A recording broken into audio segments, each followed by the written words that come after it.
인플루엔자 무료 접종이 시작됐습니다. 올해는 코로나19 사태와 맞물려 접종 대상자를 크게 늘렸습니다.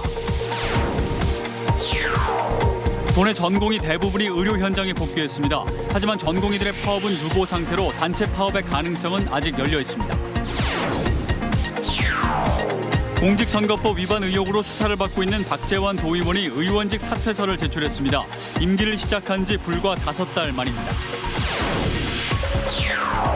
잇따른 자연재해로 농촌 들녘은 만신창이가 돼버렸습니다. 지역과 장목을 불문하고 가을 거지를 기대하기 어려운 상황입니다.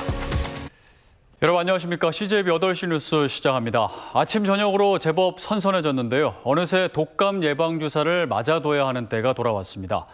올해는 코로나19 사태와 맞물려 접종 대상자를 크게 늘렸다고 합니다. 구준회 기자입니다. 올해 인플루엔자 무료 접종이 시작됐습니다. 생후 6개월 된 영유아를 시작으로 만 62세 이상 어르신까지 순차적으로 접종이 이루어집니다. 그러나 첫날이라 그런지 실제 병원을 찾는 이는 많지 않았습니다. 언제쯤 접종하는지 1회 접종자하고 2회 접종자 접종 날짜하고 이런 거 이제 전화 문의가 좀 많이 왔거든요. 매년 있는 접종이지만 올해는 코로나19로 달라진 점이 있습니다. 우선 충북 전체 무료 접종 대상자는 60만 7천여 명으로 지난해보다 15만 명가량 늘었습니다. 도민 10명 중 4명이 무료 접종을 받는 셈입니다. 중고등학생이 새로 포함됐고 기존 만 65세에서 만 62세 이상으로 기준 연령을 낮추면서 인원이 확대됐습니다. 인플루엔자와 코로나19가 동시에 유행할 경우 의료 현장이 혼란과 부담이 크기 때문에 올해 접종 대상자를 크게 늘렸습니다. 대상자는 보건소나 위탁의료기관 등 900여 개 의료기관에서 무료 접종을 받을 수 있습니다. 인원이 몰리는 것을 피하기 위해 사전 예약을 권장하고 있습니다. 코로나19 업무와의 중복을 피하기 위해 올해는 접종을 하지 않는 보건소가 있는 만큼 방문하기 전 접종 여부를 확인할 필요가 있습니다. 한편 진천구는 만 50세까지, 옥천은 만 60세까지 자체 예산을 들여 무료 접종 연령을 낮춰 실시하기로 했습니다. CJB 뉴스 구준혜입니다. 정부의 의료 정책에 반대하며 파업을 이어갔던 전공의들이 오늘 대부분 현장으로 복귀했습니다. 충북은 내일까지 전원 복귀할 전망인데 의사 국가고시를 거부한 의대생 문제 등 불씨가 남아 있습니다. 진기훈 기자입니다. 정부 의료 정책에 반대하며 파업에 동참한 충북의 전공의들은 180여 명. 충주 건대병원 전공의 16명을 제외하고 충북대병원 130명을 비롯해 도내 전공의 대부분이 의료 현장으로 복귀했습니다.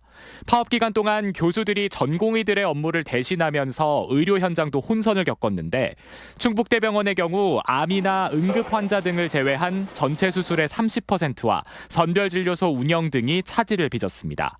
줄어든 수술과 입원 일정을 재조정하는 등 병원 정상화에는 다소 시일이 걸릴 전망입니다. 예전처럼 100%로 이루어지지는 못했고 중증 환자나 암 환자 그리고 급한 응급 환자들 위주로 수술이나 치료들이 좀 진행된 부분이 있어서 하지만 전공의들의 파업은 유보 상태로 단체 파업의 가능성은 아직 열려 있습니다. 우선 전공의들은 대한의사협회가 정부 여당과 합의해 파업할 명분이 없어졌지만 정부의 적극적인 합의문 이행을 조건으로 내건 복귀라며 전공의 간 연대는 이어간다는 입장입니다. 여기에 의사 국가고시를 둘러싼 갈등도 변수입니다. 전국 80%가 넘는 의대생들이 의사 국가고시를 거부했고 충북대 의대생 50여 명도 원서 접수를 하지 않은 걸로 알려졌습니다. 전공의들은 의대생 보호는 합의 사항이라며 시험 기회를 주지 않으면 2주 후 파업 등 추가 단체 행동을 예고했습니다. 상시 감시 체계를 통해서 이러한 합의문이 제대로 이행되지 않거나 또는 이제 저희 본과 4학년 학생들의 국가고시 구제가 이루어지지 않는다면 저희는 언제든 이 유보 상태를 풀고 다시 단체 행동에 임할 것으로. 급한 불은 껐지만 아직 변수는 남아 있어 의료 현장의 불안감은 여전한 상황입니다. CJB 뉴스 진기훈입니다. 지난 4월 재선거를 통해 도의회에 입성한 박재환 도의원이 의원직 사퇴서를 제출했습니다. 공직선거법 위반 의혹에 대한 경찰 수사와 시민단체 사퇴 압박에 부담을 느낀 것으로 보입니다. 안정원 기자입니다.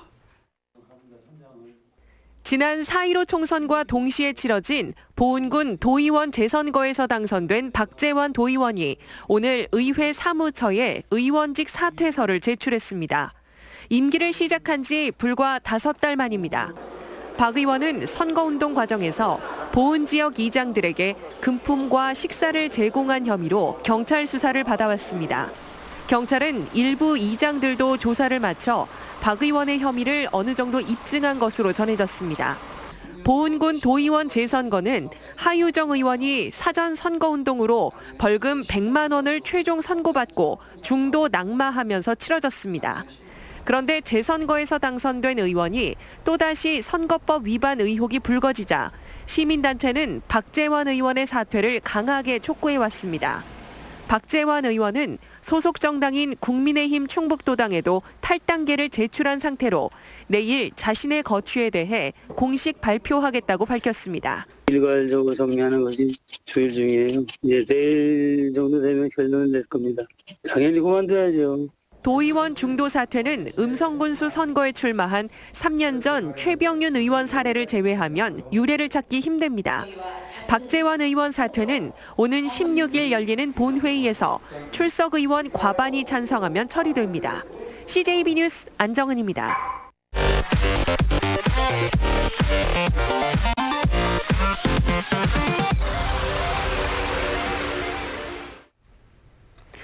요즘 농촌에서는 농사일은 그만두어야 할까는 얘기가 새삼스럽지 않다고 합니다.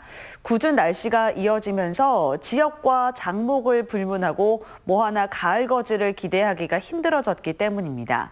신규식 기자의 보도입니다. 긴 장마 탓에 키만 웃자란 벼들이 속절없이 쓰러졌습니다.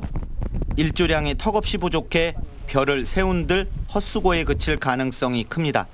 냉해와 병충해로 가지가 설자란 과일은 비껴간 태풍조차 버텨내지 못했습니다. 게다가 코로나19로 외국인 근로자들이 입국하지 못해 일소는 씨가 말랐습니다.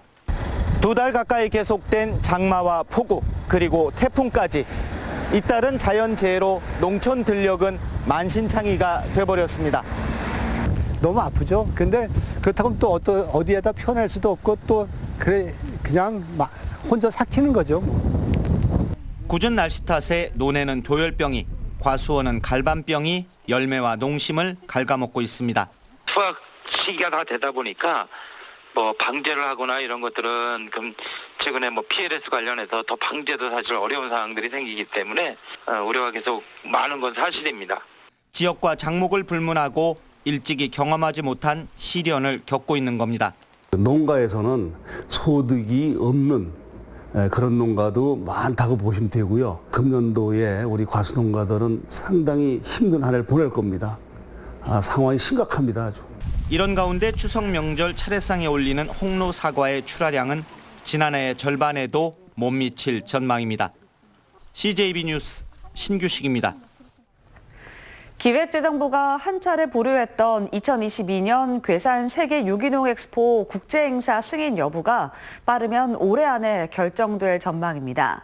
지적 사항이었던 사업비를 줄이고 산업적 측면을 보완한 변경 계획서를 이번 주에 기재부에 다시 제출합니다. 조용관 기자입니다. 한 달 만에 나온 괴산 세계 유기농 엑스포 2차 용역 보고서에는 지난 7월 승인이 보류될 당시 지적사항을 상당 부분 보완했습니다. 먼저 사업비를 당초 190억 원에서 128억 원으로 32% 줄였습니다. 2015년 첫 번째 엑스포에 155억 원보다 27억 원이 적습니다. 가장 큰 축소 부분은 주재 전시관입니다. 34억 원을 들여 엑스포가 끝난 뒤에 전시와 홍보, 교육장으로 활용하려는 계획이었지만 대형 천막인 파빌리온으로 대체하기로 했습니다. 또 각종 편의, 상업, 관리시설과 공연, 행사 등의 규모와 예산도 삭감했습니다. 경제성 확보를 위해 산업적 측면도 강화했습니다. 첫 행사가 학술 중심이었다면 두 번째 엑스포는 국제 유기농업 운동연맹 아이폼과의 공동 개최를 통해 차별화에 나섭니다. 상시 건물은 임시 가건물로 변경을 하였으며 대경제정책연구원에서 지적한 원가 부분에 대해서 행사에 맞게끔 삭감 조정하였습니다. 당초 포함되지 않았던 코로나19에 대비한 비대면 행사도 구상하고 있습니다.